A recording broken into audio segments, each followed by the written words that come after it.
we have two other announcements that we want to make here tonight. First, I'd like to invite Tim Robinson, CEO and founder of Art Care, up here. Let me tell you what, folks.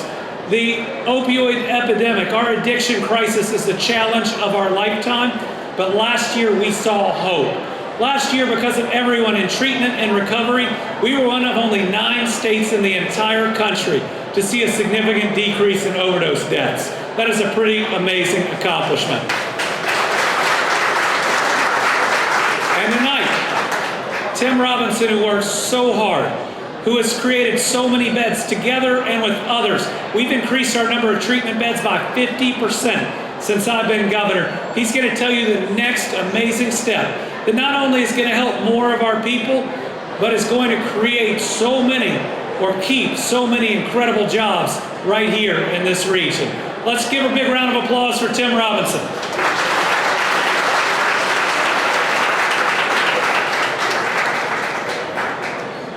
We are honored to be here with Governor Beshear today, who's been helping us turn the tide of addiction in our Commonwealth.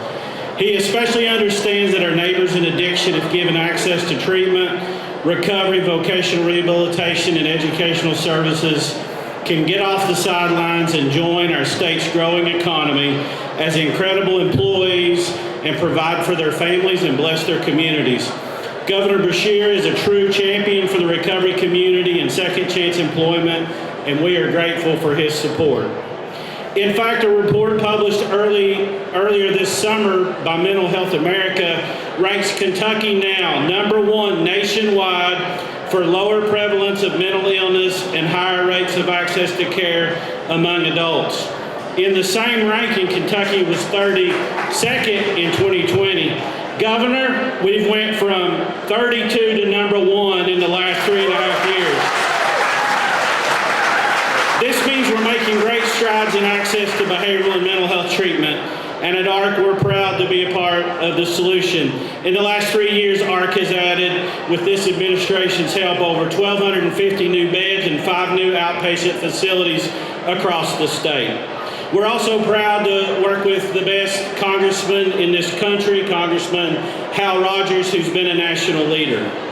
But what we're here tonight to talk about is a project that has been years in the making that is now ready to open. ARC and its development partners, Art Walker, W. Principal General Contracting Firm, the Walker Land Company and Bellefonte Properties have to date made over $4 million in initial investments toward the full renovation of the former Bellefonte Behavioral Health Psychiatric Unit.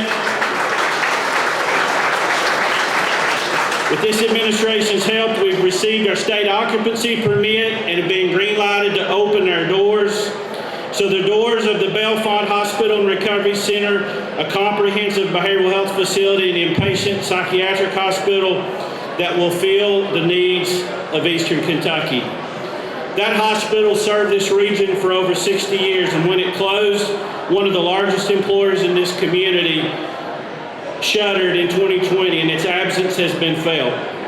So it's a privilege for us and our development partners to revitalize this former hospital in something new that can continue to aid this region and provide our fellow Kentuckians with the much-needed psychiatric care they need. The legacy of Our Lady of Bellefonte Hospital will continue in the quality care that we'll deliver to the individuals who come through our door. ARC is preparing for a first phase opening the week of November 6, 2023. The first phase opening of the facility will include a 40-bed behavioral health psychiatric hospital.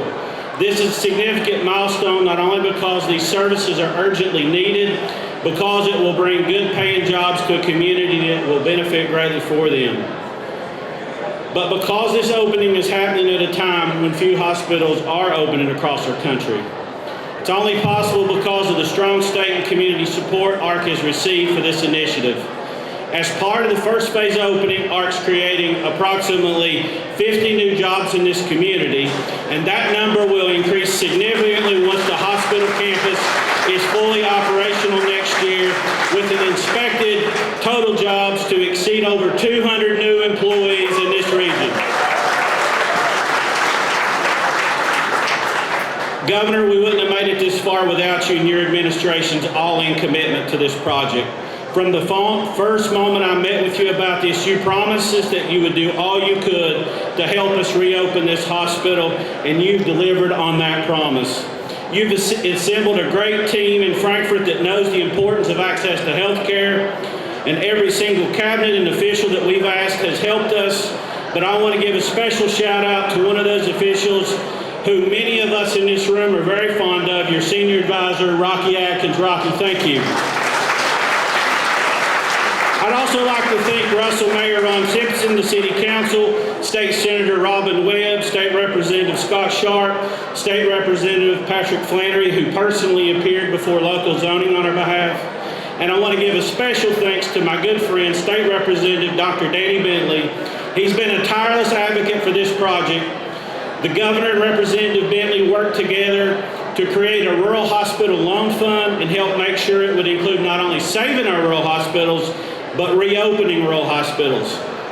Because of this, Representative Bentley's work and the Beshear administration, this project has been awarded $1 million from this important loan fund.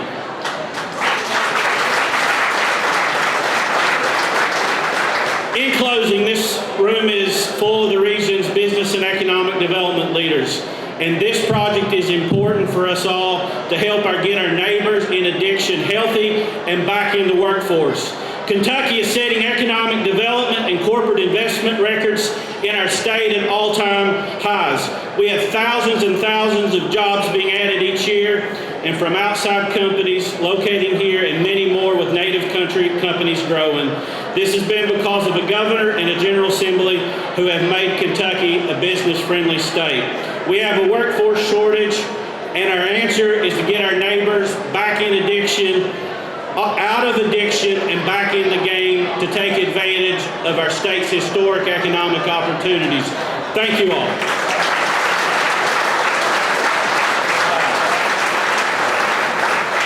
So a second life for Bellefonte, living out our faith and values of second chances, of healing our neighbors and friends, and at the same time creating a couple of hundred good-paying jobs right here in this community. Tim Robinson has done this in so many different Eastern Kentucky communities.